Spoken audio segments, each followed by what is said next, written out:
Muchas gracias, Pasita, doctora Freire, por su participación.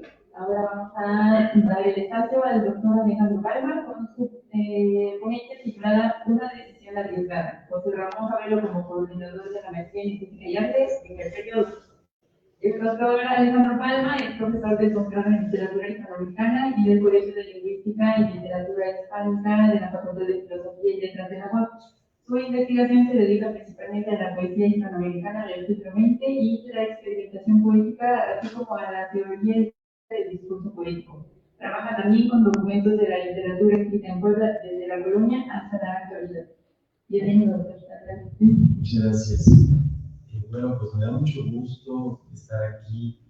Qué bueno que mi colega festejemos 25 años de la victoria, porque pues, como decía mi colega, la doctora Isabel, es mejor que lo hagamos en vida, ¿no? Y que pues hagamos esta fiesta. Entonces yo me siento muy honrado, agradezco al doctor Hernández la invitación y sobre todo también al impulso del doctor Favela. Y debo de decir que el título, para que no se vaya a malinterpretar, partió de precisamente del doctor Favela, o sea, una decisión arriesgada que voy a desarrollar a lo largo, que también es una, más que una ponencia, es una remembranza, con muchos datos, algunos datos, lugares comunes. Y quiero comenzar marcando un poco el antecedente, porque, claro, con el paso de los años se nos olvida mucho la historia y las circunstancias que nos llevan a algo. Siempre, pues, el hecho de la estética ya tiene un alto nivel académico y que ha tenido pues, profundas crisis. Pero hay que un poco atender esas circunstancias de cómo fue creado. Creo que José Ramón llegó unos años antes que yo a esta facultad. Sin embargo, los dos coincidimos mucho en ser parte de una generación ajena a los conflictos históricos universitarios que se habían dado lugar a finales de los 80 y en los 90, a principios de los 90, en la UAP, o en ese entonces todavía la Universidad Autónoma de Puebla. Y uno de esos, muy local, con la Facultad de Filosofía y Letras, tenía que ver con la creación del Instituto de Ciencias Sociales y Humanidades. ¿Por qué? Porque en el momento en el que se crea el Instituto de Ciencias Sociales y Humanidades, se lleva la única maestría que se había generado en esta facultad, que era la maestría en Ciencias del Lenguaje. Esto pues, podría no tener ninguna importancia, pero a carácter estatutario tenía una muy importante, y era que una unidad académica que no cuente con posgrado no puede ser facultad, es escuela. Entonces, el estatuto de facultad y letras se había perdido, y era escuela de filosofía y letras por esta migración del posgrado, que además, habrá que decirlo, no solamente fue el posgrado, sino fue una migración de muchos profesores y profesoras, y que fue una cicatriz. O sea, evidentemente fue una cicatriz. Y claro, José Ramón y yo llegamos en ese contexto ajenos, porque nosotros no pertenecíamos a la historia previa, nos habíamos formado en la Universidad Autónoma de Puebla, prácticamente no conocíamos a nadie, entonces veníamos con ideas de fuera. Y en dos maestrías que estaban siempre hermanadas, porque fueron las maestrías que sacaron a flote esta denominación de esta facultad, que fueron la maestría en literatura mexicana, que fue la primera que se creó en 1994, después de ese rompimiento, y posteriormente, unos años después, la maestría en estética y arte. Y claro, entonces cuento esto porque precisamente yo también quería traer a colación, previo a este trabajo de invitación a José Ramón como coordinador, también viene una aguda crisis en la maestría en estética y arte, un poco por las características como fue. Yo siempre sostengo esa es mi hipótesis, por supuesto que sí puede ser rebatible, que se había traído a profesores exprofesos para la maestría en estética y arte con una trayectoria académica reconocida. Entonces, en lugar de tener gente que vas formando y que se va formando a lo largo de un proyecto y de un integrando un proyecto, el proyecto estaba hecho, o sea, el estaba armado. Entonces llegaba la gente, y claro, eso genera a veces problemas de pertenencia, ¿no? Como no sentirse muy afín. Y precisamente hay el plan de estudios que mencionó la doctora Isabel, que a mí me gusta llamarlo el plan Atlisco, ¿verdad? Y es Atlisco y entre paréntesis las calandrias. Yo les voy a contar por qué. La directora de ese entonces, bueno, también debo de contarles otra anécdota curiosa. En mi haber, en mi trayectoria administrativa, que claro, eso no lo cuento, pero es cierto, yo también fui coordinador de la maestría en estética y arte, ¿no? Lo fui más que por méritos académicos, por una cuestión administrativa. Era tan profunda la crisis en ese momento de la maestría, que bueno, tuve que entrar como alguien para mediar, ¿no? Y entonces, la directora de ese entonces, la maestra Carmen Romano, pues me dijo, pues hazte cargo de la maestría y tienen que sacar un nuevo plan, porque si no, pues esto se va a venir a pique, y como pues los colegas de pronto son un poquito dispersos, o no llegan a tiempo, o de plano no llegan, ¿no? Esto, los vamos a hacer, ya conseguí con el director de la preparatoria de Cristo, que nos presta un salón, y no salen de ahí hasta que no salgan con un plan de cine. Bueno, pues temprano en la mañana nos metimos todos en la camioneta, nos fuimos a Chisco, nos encerraron en un salón, aquí esta es la consigna. Ustedes dicen, es viernes, ¿nos vamos hasta el domingo o nos vamos hoy viernes en la tarde? Como ustedes digan, ¿no? Entonces, pues sí, con el apoyo de, sobre todo de José Ramón, pero también de Isabel, que a pesar de recién haberse incorporado, pues logró ser muy efectiva en esa reunión, logramos consensos, y cuento esto porque al final, bueno, salió un plan a modo para satisfacer pues, las inquietudes, necesidades del profesorado de ese entonces, y como pues todo había salido muy bien, pues vamos a comer a las calandres. Y ahí alrededor de los franceses, ¿no? Otro colega de pronto dice, ay, pero qué bien que nos llevamos, ojalá sí nos llevemos siempre, ¿no? Y fue como, ¿verdad? O sea, ¿verdad que podemos hacer, puede ser de otra manera, ¿no? Y entonces, claro, desde ahí a mí me quedó muy claro, o vi la perspectiva de José Ramón. Y quiero pasar al siguiente punto. Esto que él llama la decisión arriesgada, que claro, digo, ya con los años he aprendido a ser más cauteloso en las decisiones que tomo, ¿verdad? La vida me ha enseñado a ser más detenido, pero en ese entonces, pues yo con todo el vigor y ganas de cambiar, no solamente el mundo, sino la facultad, dije, ¿por qué no?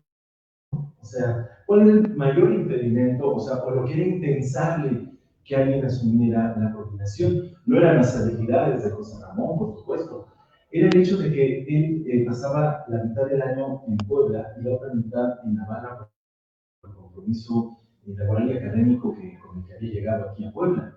Y entonces, para cualquiera, o sea, recuerden, son los años previos a la pandemia, ahorita todos se suman a distancia, pero en ese momento, afortunadamente, teníamos correo electrónico que funcionaba, de acuerdo se nos iba el internet, no había wifi, o sea, es otro momento, parecen pocos años, pero son muchos cambios. Y entonces, claro, era impensable, como bueno, ¿y 6 meses quién va a firmar los papeles? El coordinador tiene que estar presente, las reuniones son siempre presenciales, etcétera, etcétera. Y claro, pues con esa inquietud, pues sí, un poco hablé con José Ramón y le dije, oye, José Ramón, yo creo que tienes que ser coordinador. Y él también como que, no, pero ¿cómo? Pero sí sabes cómo es mi modalidad, cómo soy. Le dije, no creo que lo podamos hacer, vamos a hacerlo. Pues, ¿qué más? O sea, hemos estado, creo que hacemos buena mancuerna y equipo. Y entonces fue cuando José Ramón encontró la solución más feliz y agradable fue, dijo, ay, acaban de llegar la doctora Isabel Fraga. ¿Por qué no le invito? Está la figura de secretaria de academia, porque no la invito y que ella me cubra esa otra parte. Y incluso esta fue la visión de José Ramón. La vamos formando para que sea el siguiente coordinador. Bueno, adelante, ¿no?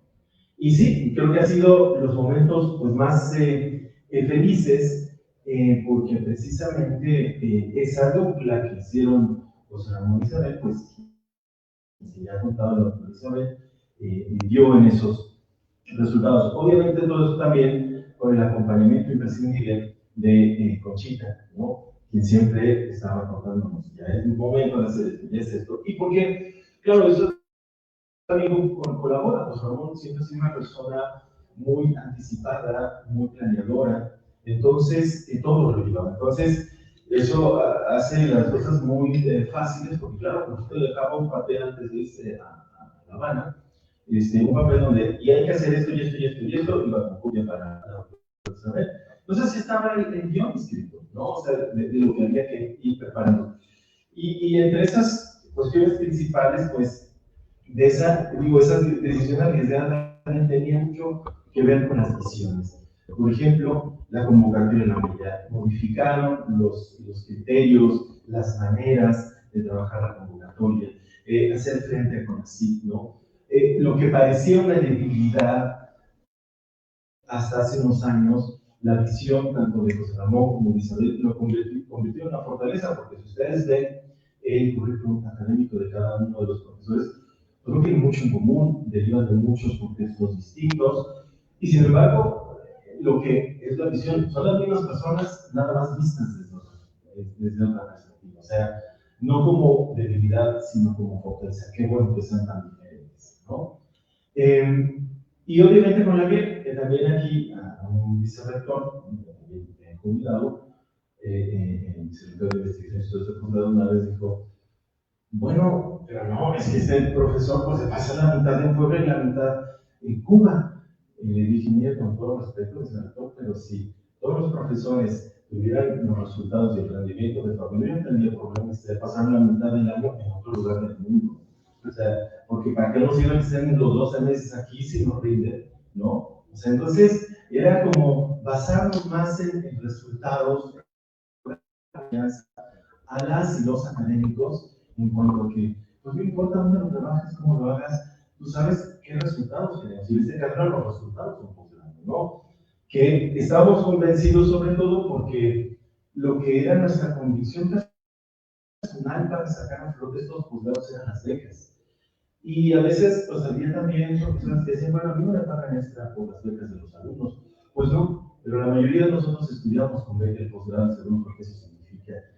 Y no tener beca sería una falta muy grave, ¿no? Una falta de compromiso. Entonces, claro, asumimos siempre ese compromiso, ¿no? De que era justo adecuarnos, aunque no estuviéramos muy de acuerdo con las políticas educativas, pero pues eran las políticas educativas y eran las de sus becas.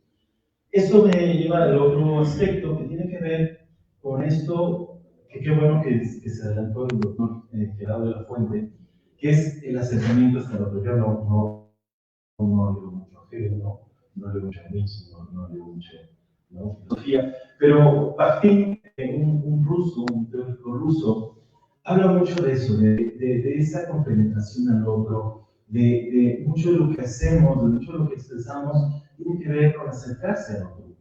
Y creo que de esas personas, digo, siempre he tenido yo la fortuna a lo largo de mi vida de contar con muchas experiencias, muchas personas que me han transformado, cambiado la manera de ser. Pero debo reconocer que en esas personas también fue José Ramón un aprendizaje del otro, ¿no? Porque uno da por hecho muchas cosas y hasta que se acerca con otras visiones del mundo, uno se va complementando. Por ejemplo, quiero marcar que ahora es un hecho, ahora es una demanda incluso, que nuestros posgrados deben de tener una vinculación internacional. No por el hecho de que tenemos que presumir que nuestros alumnos se la pasan por todo el mundo, ¿no? Estudiando, sino por un hecho sencillo. Estamos en un mundo que tiene que estar cada vez más conectado y vinculado, entonces, y que tiene que estar sujeto a diversas experiencias, y que si vivimos encerrados, por ejemplo, en el centro histórico de Puebla, aunque sea tan hermoso como lo es, ¿no? De todas formas necesitamos conocer las experiencias que ocurren en otros países de Latinoamérica, en otros países de otros continentes, y creo que la México fue pionera en eso. ¿Por qué? Porque esto que hablamos de ese convenio que ha tenido, no era nada más que él se fuera y dejara vacante la parte de investigación y de docencia. sino era que venía un profesor o una profesora de Cuba. Y creo que la Mella se enriqueció mucho con muchas de estas personalidades que estuvieron llegando, porque para los alumnos era eso, ese aprendizaje de otras maneras de enseñar, de aprender y de convivir. O sea, creo que en ese sentido los alumnos, el perfil de egreso de los alumnos de la Mella estaba por encima del resto de nuestros alumnos de los otros posgrados que no habían contado todavía con esa oportunidad, porque no existían las becas mixtas, porque además somos posgrados muy arraigados, no nos gusta salirnos de nuestra zona local, de nuestros lugares, ¿no? Y entonces, creo que la Mella fue la primera, incluso en estar organizando estos coloquios, ¿no? Recuerdo con mucho gusto la visita a uno de los coloquios de estética en La Habana, ¿no? Digo, yo lo recuerdo con gusto, mi esposa no lo recuerda con tanto gusto porque era nuestro aniversario, nosotros estábamos subidos en la noche en un camión como a Camagüey por otro asunto que no tenía que ver nada con José Ramón y estética, y el camión iba, no, ¿cómo se llama? Sorteando los baches y todos íbamos ahí, entonces, pero yo sí lo recuerdo con gusto. Romántico incluso eso. Quise hacer las de José Ramón, como dice la doctora Isabel, con ese caso. Qué hermoso.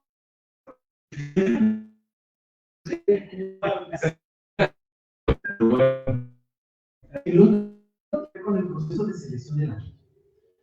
Que aquí sí, digo, yo tenía una formación académica administrativa y cuando José Ramón propuso que tenían que ser 16 los aspirantes que iban a ser aceptados, no 15, no 17.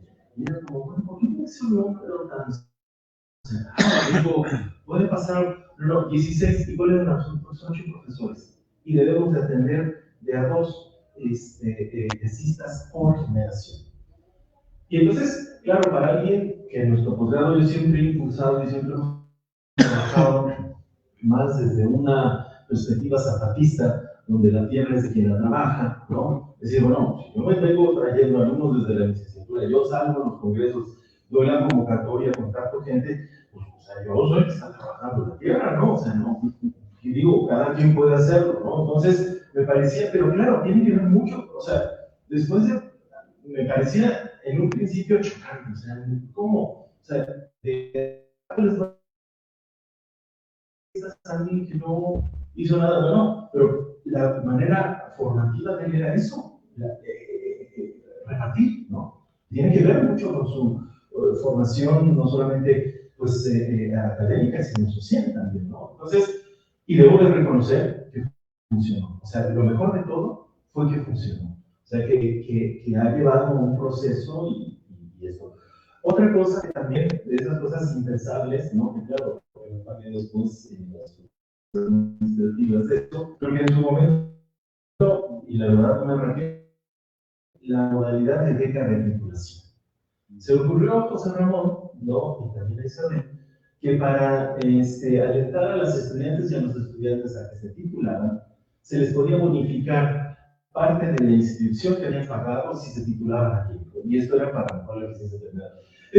Ahora lo entiendo, digo, porque después los contralores me hicieron ver, ese es un crimen administrativo y financiero, como lo quieran ver, pero funcionó. También funcionó porque logró elevar las cifras de eficiencia y creo que en su momento fue una estrategia que se acomodaba, vista desde otra manera. O sea, a nadie se le hubiera ocurrido nunca hacer eso.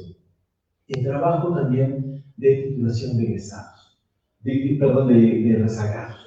La Mella, como todos los posgrados de nuestra facultad y de otras facultades de la UAP, teníamos un alto rezago de titulados, claro, porque a nosotros en esa época de los 2000, la primera década del 2000, nos sorprendió un cambio de tesis de posgrado.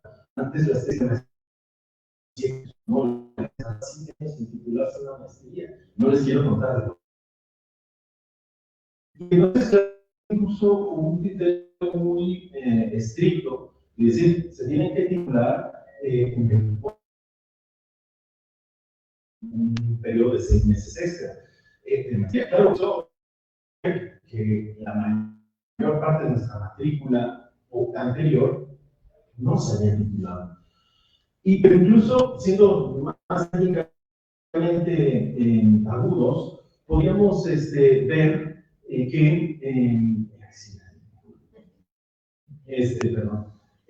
podríamos ver que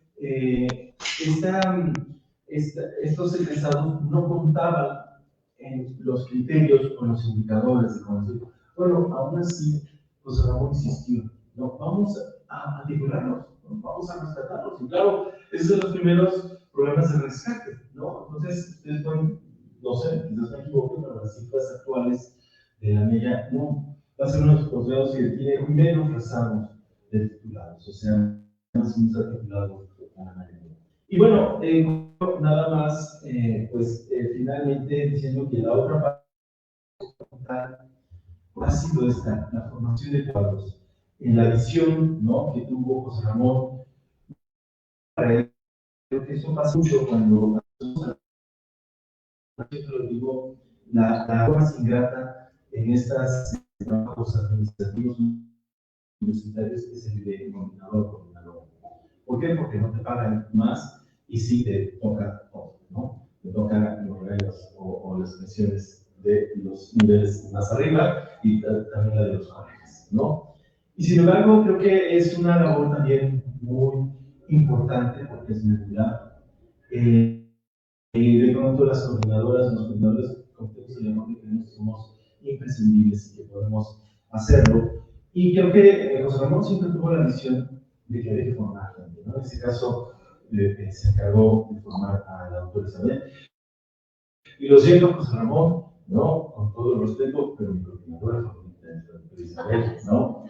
¿Por qué? Porque, bueno, José Ramón estaba formado cuando llegó. A Isabel le tocó verla llegar recién doctorada, de España, de otro ámbito distinto, culturalmente distinto, y verla crecer y verla, pues, el gusto enorme de ver que hubieran logrado el posgrado de competencia de nivel internacional, pues fue como un orgullo, ¿no?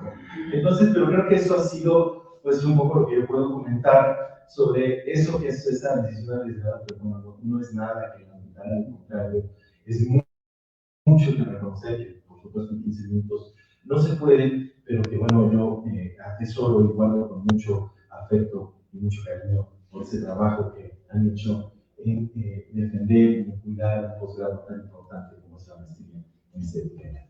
Muchas gracias.